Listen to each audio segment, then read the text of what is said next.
Welcome back to another Cabral HouseCall. I'm Stephen Cabral, board-certified naturopathic doctor, and in our previous episode, we just went through something I like to call the 21-day sabbatical. It's essentially taking a break from your life. And now, yes, that does not mean that you have to just move out, forget the family, forget the kids, forget work, all of those things. No, it's not that. But what it does is it's teaching you a way of taking a little time away so when you come back, you're that much stronger. You're that much able to deal with all the different things that life throws at you. It's going to help you get your goals of wellness or weight loss or anti-aging that much faster. I highly recommend checking out that show if you haven't already. Okay, let's get into today's questions. So the first question today is from Savanah. Savanah is asking, how do you know if the food you're eating is making you sick or overweight? Okay, so great question. And, well, I'll tell you this. If you're asking this question, I'm assuming that you are not maybe feeling your best or that you're kind of plateaued in terms of weight. I'm going to answer it two ways, but that's the first way I'm going to answer it. So I would say is this. You always have to start from a baseline. And what I mean is you're either going to run a food sensitivity test. So it's a simple at-home test where you literally just prick the finger like you would for like a drop of blood for a diabetic, okay? You're going to fill up a little blood spot card. It's very simple. You mail it back in the mail. And in about 3 weeks, you get all of your results showing you all the different foods that you're sensitive to. Now, you should, of course, eliminate those foods because those are the foods that are known as inflammatory agents that when you take them into your body, they're going to create some type of immune-based reaction. And what we're testing for is called an IgG reaction, immunoglobulin G. That just means that your own body is going to attack the proteins in these particular foods. So those foods absolutely will start to wear your body down, make you more sick, and yes, make you more overweight due to increased inflammation. So absolutely, that is one place to start. The other is that if you are just wondering like, well, these foods make me sick or overweight or tired, all that, start with a basic elimination-based plan. And so when you start with an elimination-based plan, what you're doing is you're kind of just sticking to this set group of foods that are typically very hypoallergenic. We're taking out all the grains, we're taking out all of the nightshades, we're taking out all the things that are typically very inflammatory for our people. And they were saying these foods might be okay. But if I started a baseline for about, well, let's say 2 to 3 weeks, and then I start to add them in one by one, I can see how my body reacts to it. That's a really nice, easy, straightforward way to do it as well. So that is my favorite way of doing it. The other way is this, is if you're already feeling well, like you're feeling good overall, you have plenty of energy, there's no real issues with your blood work or lab test, and you are just kind of checking in like, hey, are these foods good for me or not good for me? What I would say is if you're sticking to whole foods, meaning like foods that you see grown in nature, you might be also using some nutritional products. That's okay as well to make up for the lack of minerals and vitamins in your food itself because of poor farming and all of those things. That's okay. And you're feeling good, then I would say, you know what? You're pretty good. You're not overweight. You're not feeling sick. So keep doing what you're doing and then just keep making sure that you do your annual lab work. And then also, you might want to test once a year or so for food sensitivities. And just obviously, you're going to eliminate those. Now, there are a lot of people out there who are in that position, which is great. Now, if you're not, you're going to do what I said previously, which is you're going to run that food sensitivity test, but you're also going to do an elimination-based nutrition plan just to find out how you feel when you go totally clean and then start to add these foods back in. You'll probably feel less swelling and just overall, you'll have more energy and feel better. So, Savanah, hopefully that answers your question. Justin S. is up next. So Justin is asking, I know what I need to do. I just have trouble motivating myself. Any suggestions? So this is super common. I mean, it really is. So many people are in the same exact position. And I'm going to be honest with you, Justin. I don't think there is a single person alive who doesn't struggle with this at least once a month or at least every couple months. For like the best people, most people struggle with it daily. Like, yeah, I mean, you know what to do, right? You're supposed to be eating more whole foods. You're supposed to be exercising. You're supposed to be sleeping more. You're supposed to have less stress, like all of those things. Okay, we get it. We know that's what you're supposed to be doing.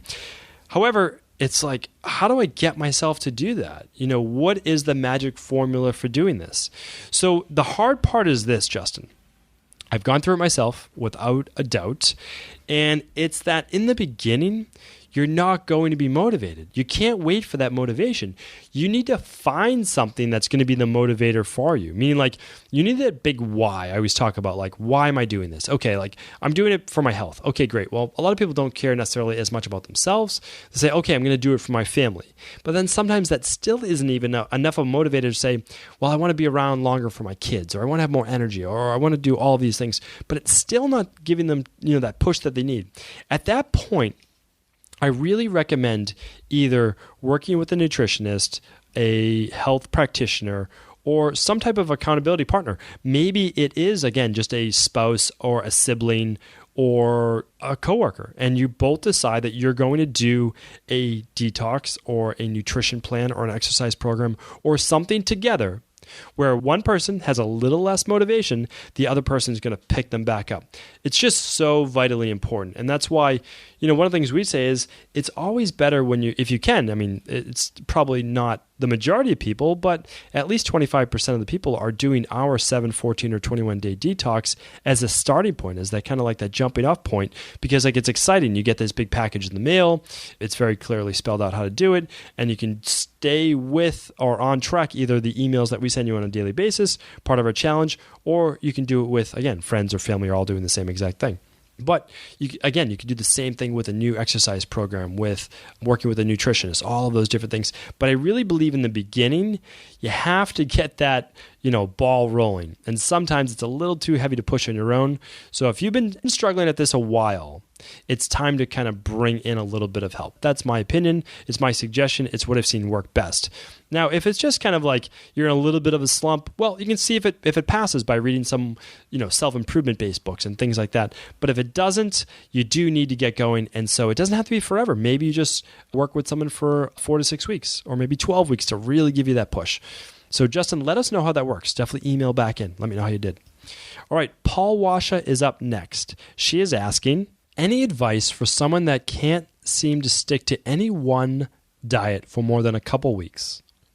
Okay, so again, I think everyone's dealt with this as well. I mean, I remember myself when I first went gluten-free and then I went dairy-free and, sticking to these nutrition plans, I'll tell you right now, in the beginning, I don't want to say it's a 100% fail rate, but it's close to it, right? It's really hard to perfect anything the very first time you do it. Like, no one's a great basketball player out of the gate, or baseball player, or football player, or swimmer, or any of those things. I mean, can you imagine like when you first tried to swim? There's no one who nailed that the very first time. And I don't expect that with anyone with their nutrition plan either. But you do have to keep moving in that right direction. And so, you try it and then you kind of fall off a little bit, but then you get right back on. But the problem is some people, they can really never stick to anything. And it's been years now of any one nutrition plan. This is what I found. By the time people make it to me, they've already tried a bunch of different things typically, and they're just not getting the results they want. So I have to be that person, and I take a lot of responsibility, and I just really believe that I need to be the person that's going to help them finally get it right. I put that pressure on myself, whether it's deserved or not deserved, it really doesn't matter. I want to be able to help people. And this is what I think, is that if you've been trying multiple diets and it hasn't really stuck for you, I believe that the diets that you've been following just aren't the right fit for you. Meaning like they're not giving you the satisfaction that you need. So they're either leaving you with less calories for the day, which isn't going to work in the long term. They're not providing you with the right nutrition, so you're lacking energy, or they're not getting you the results you want, meaning like weight loss typically, right? So you're not following through on it because you're just not getting any of the results you want. So the first thing I say to people is we need to get your results. Okay. So the first 21 days, if your goal is wellness, you need to start feeling a little bit better. Okay. You might not be cured in the first 21 days, but we have to get you feeling better. Meaning like you need more energy. Your digestive system has to be fixed. No more bloating, no more gas, no more burping, no more constipation, no more loose stool, any of those things. Okay. All of that's going to be fixed. Those are just symptoms, right? So those are symptoms. Symptoms can be fixed fairly quickly. And the weight loss, within 21 days, I want you losing at least 10 pounds, okay? And if you haven't lost at least 10 pounds, it's not the right nutrition plan for you, okay? It doesn't work well for your body. So here's what we need to look at next. is then after that, okay, we've gotten you some quick results and you're happy, right? You've gotten results you want. So now you say, well, I've gotten the results I want in terms of weight loss, but I need more energy. Okay, well, maybe that's because your carbohydrates went too low.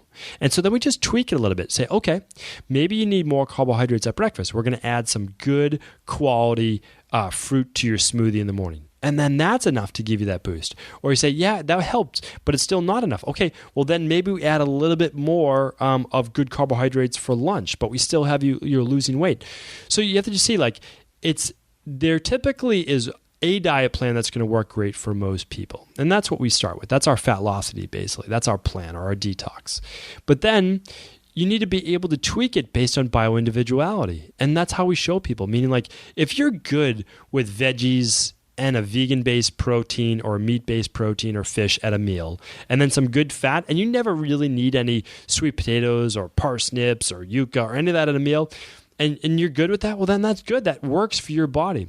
But there are a lot of people where they don't have enough energy with just some veggies, a good fat, and healthy protein. They need more carbohydrates. So then that's how we tweak it for them. That's what we just call our phase 2, basically, of our Fatlocity plan. And the same thing is, again, built into our detox as well. The reason I share this with you is because we tweak things for about 20 years now, literally 20 years, since 1996, on how to create the perfect diet for each person. And that means you have to start with the baseline, but then you have to be able and willing to say there is no one perfect diet in terms of macronutrients, which means proteins, fats, and carbohydrates for any one person. So we start with the foundation, which we know works, which is whole foods and cutting out the inflammatory starches in the beginning, but then we know that some people actually do well with them. So then we start to add them back in. This is like literally common sense that is just not used in the nutrition industry, and it's at the detriment of so many people. You can help so many more people if you're willing to say, no one has it perfect. Let's find a fundamental plan that works, yes, for everyone, but then let's tweak that based on bioindividuality. All right?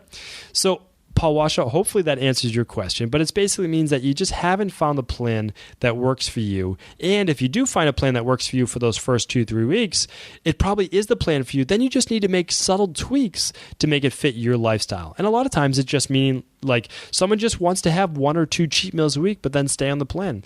And I think that's realistic for most people. A lot of my colleagues just say, no cheats. You have to just follow the protein and veggies every single meal, and that's it. Well, that's fine. And if that works for you, great. But I work with thousands and thousands of people, and they're not willing to do that. That's not the real world for them. So why not? Why can't we have people following a great quality nutrition plan and then having them enjoy their favorite foods for 1 or 2 cheat meals a week? To me, that just makes sense. It's the best of both worlds. I hope you take my advice today. And again, if I can ever help you in any way, if you ever have any questions, just go to stevencabral.com/Ask Cabral, and I'd be happy to answer them on an upcoming episode. Thank you, everyone, for tuning in to another Cabral House Call.